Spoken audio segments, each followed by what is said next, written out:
colocar aqui, né? Beleza.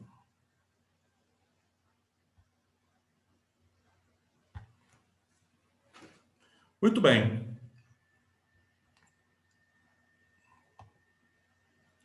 Então, na verdade, essa aqui é a apostila que já está lá para vocês, tá? Aliás, não está não, eu vou colocar ainda. Essa eu não coloquei ainda. Que é série estatísticas. Então, aqui tudo que eu comentei na aulinha ali está aqui na apostila. Então, ó, isso aqui é a apostila de vocês com mais informações, né? Que é lógico que aquela aula no PowerPoint é bem mais simplificada, né? Mas tem todas as séries que nós comentamos aqui na apostila. Estou passando rapidinho só para vocês verem, tá?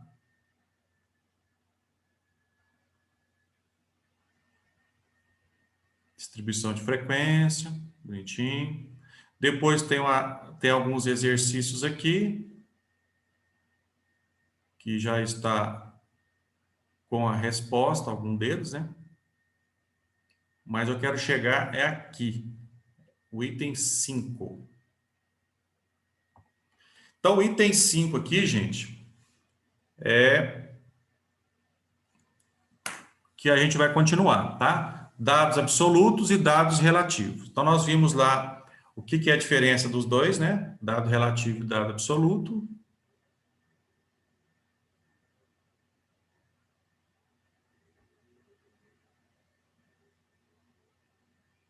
E então, vamos lá.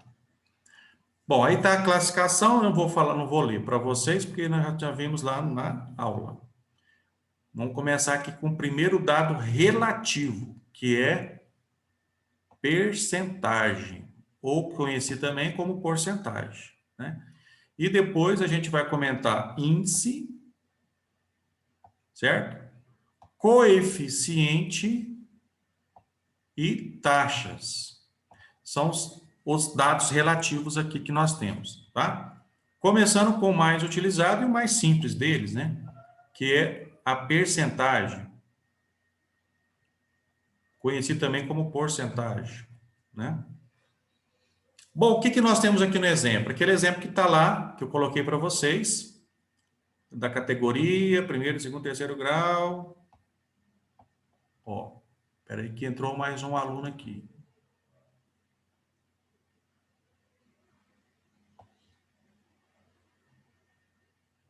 Então, como é que a gente faz o cálculo da percentagem? Uma coisa bem elementar mesmo, mas é bom comentar, né?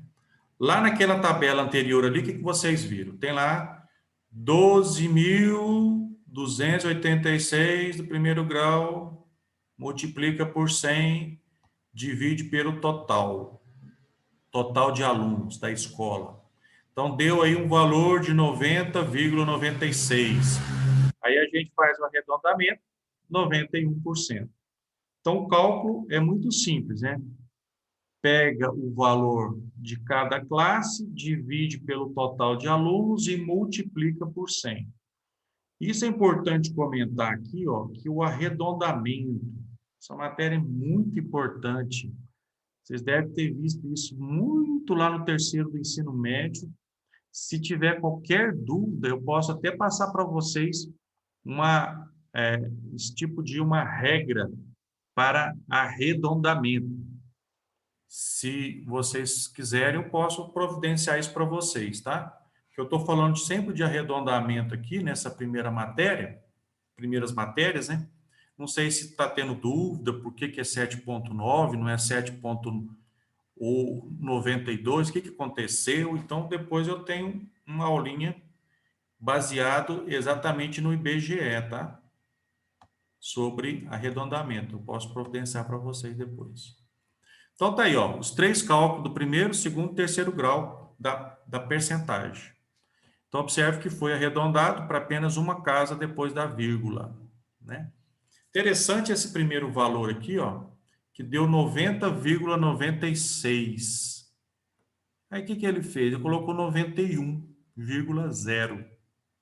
Aí que entra a técnica de arredondamento. Quando o número é acima de 5, você aumenta o algarismo anterior. Então, essas regras que eu estou perguntando, se for preciso, a gente pode passar para vocês, tá? Aí a tabela é aquela tabela que estava lá no exemplo, que eu citei para vocês, ó, da percentagem.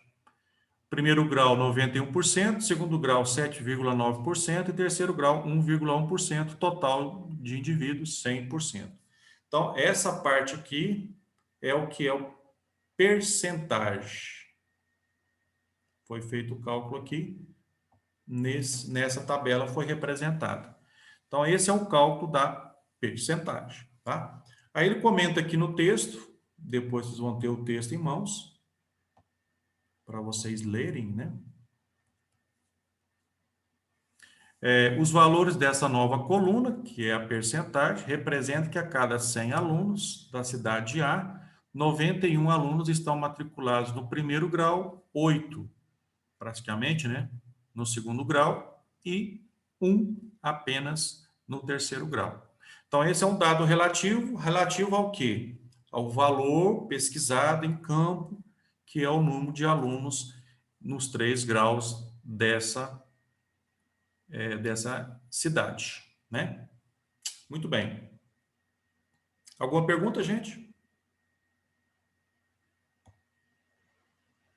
Aqui já no segundo exemplo que está aqui na apostila, o emprego de percentagem também é de grande valia quando é nosso intuito comparação, né? Comparar. Aqui eu tenho, então nesse caso aqui nós temos a categoria, mas agora apareceu 2 cidades, cidade A e a cidade B.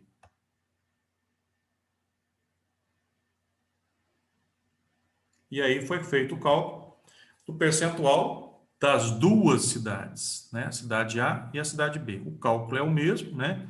Para resolver aqui na cidade B, você pega o total 38.660, divide por 42.483 e multiplica por 100, você terá o percentual, né?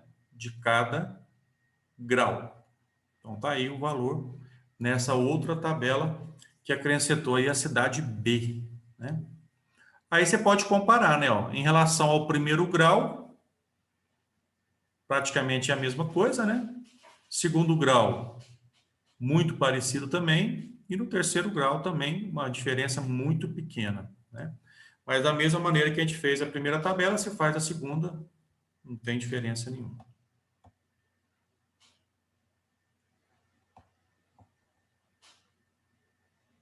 Aí tem algumas notas, sempre que aparecer na apostila essas notas, é alguma observação a respeito da matéria. Então aqui nós temos uma nota, ó, do mesmo modo que tomamos 100 para a base de comparação, também podemos tomar outro número qualquer. Só que o 100 é muito mais utilizado, né? Ó.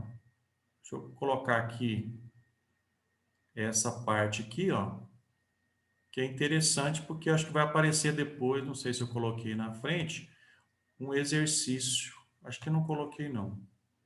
Porque a base de 100 é sempre a mais usada, né? Então, isso aqui quase que não irá aparecer frequentemente. Só quem for fazer um trabalho mais específico, né, em determinado assunto, pode ter que a base seja 1 e não seja 100.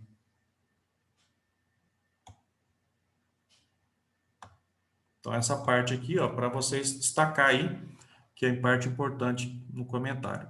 Em geral, quando usamos 100 para a base, os dados são arredondados até a primeira casa decimal, é o que a gente fez ali na tabela, né? Quando tomamos 1 por base, são arredondados até a terceira casa decimal. Então, essa parte aqui, ó, por que não é usada? Porque fica bem mais complexo, né? 3 casas decimais. Fica mais difícil para o aluno, apesar que fica bem mais com informação a respeito da situação, né? Agora aqui tem um exercício aqui para resolver. Resolva. Está meio que já feito aqui, que eu já tinha feito os dados. Ó, complete a tabela abaixo. Só para comparar essas duas aí, né, com base 1 com base 100, os dados relativos. Aqui ele fez o cálculo para demonstrar o cálculo A. da escola A. Pegou o número de alunos, 175, dividiu pelo total de alunos da escola e multiplicou por 1. Então, a única diferença é essa. Em vez de multiplicar por 100, você multiplica por 1. Olha o valor que deu.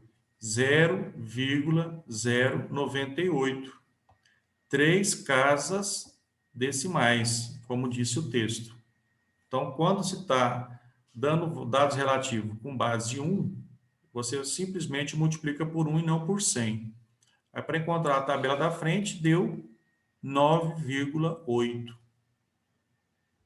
Porque E você o que vai seria multiplicar. essa compensação 30,4? Vou chegar lá. Só terminar aqui, mas eu estou chegando lá. Bom, então 0,098 deu 9,8, né? Multiplicando. Aí, os outros valores aqui, ó,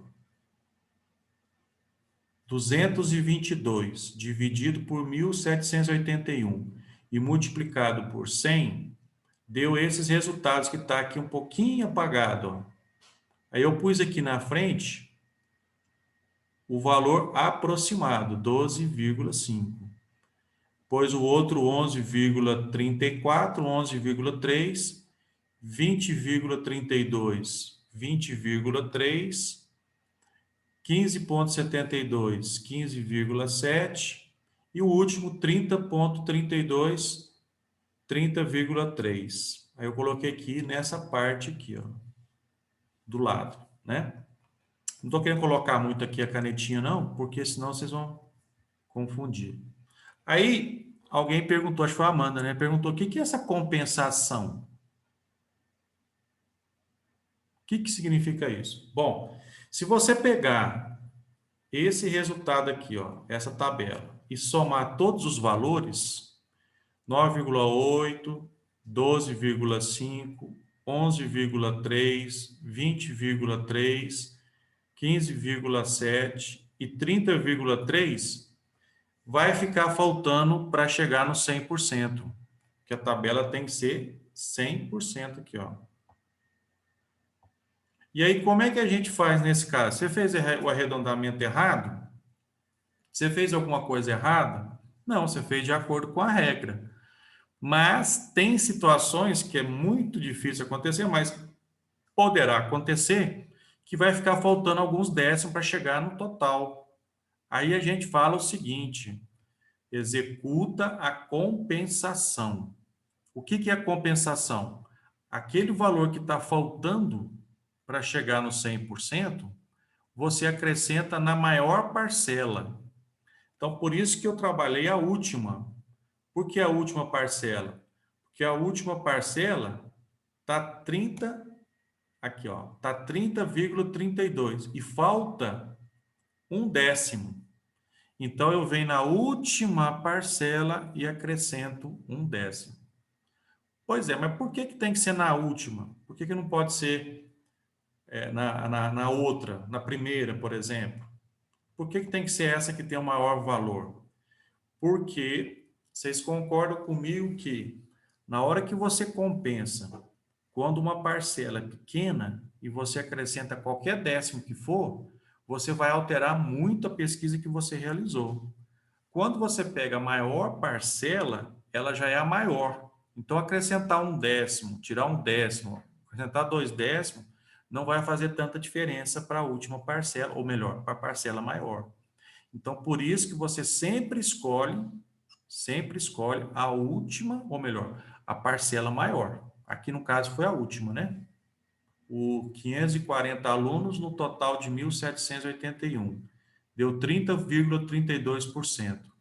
Então, como faltou um décimo, você coloca 30,4 nessa parcela maior. Certo? Então, isso que é compensação. Que acontece em algumas tabelas com percentagem, tá? Não são todas. Então tem que ficar atento a isso, não é só fazer o cálculo e pronto, cheguei, beleza. Tem que somar todas as parcelas para ver se atingiu o 100%. Certo, gente? Deu para entender essa parte da compensação?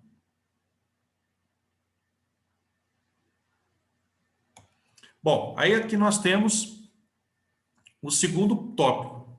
Tem a percentagem, que foi o primeiro. Agora nós temos aqui o segundo, que são chamados de índices. Então, o que são os índices? Ó, tem alguém no chat aqui, deixa eu ver aqui. Ah, o Gustavo. Beleza, Gustavo. Colocou aqui que está presente. Gustavo Vinícius de Almeida, terceiro período.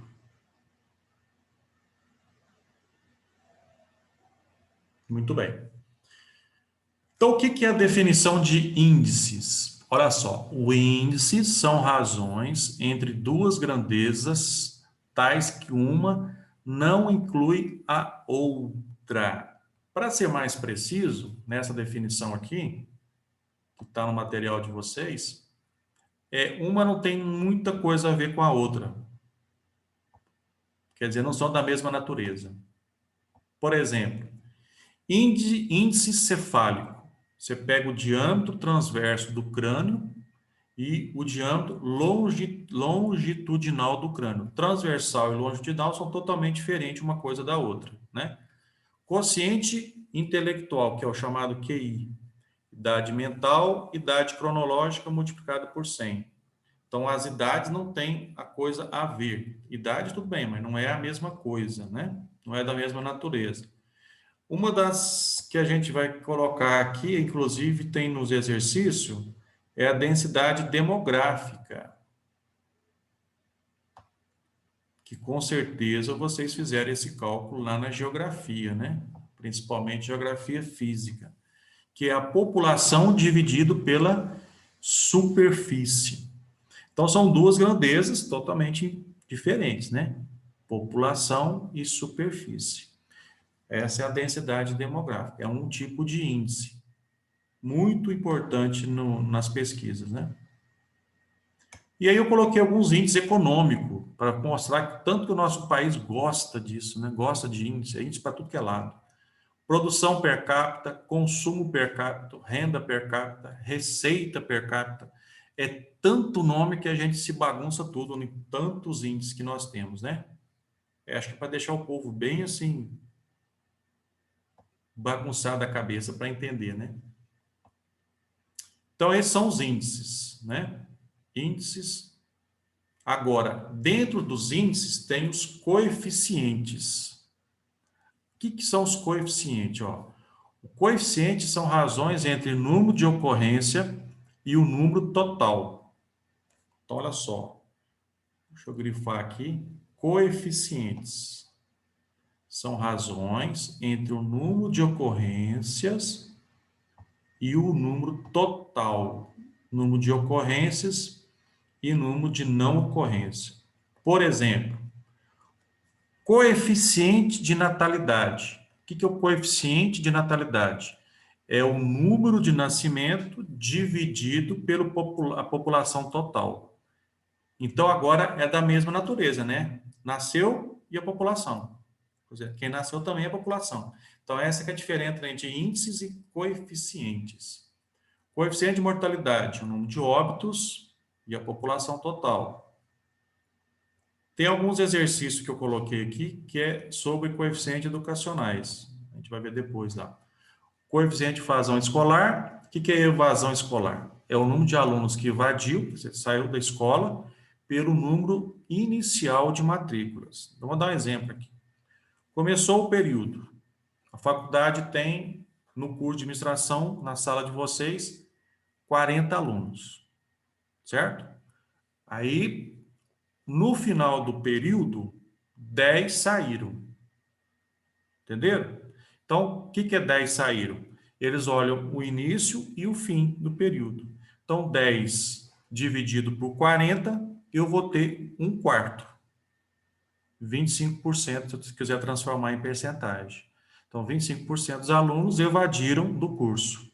Entenderam? Então, esse é o coeficiente de evasão escolar. O número de alunos evadidos pelo número inicial da matrícula no início de cada período.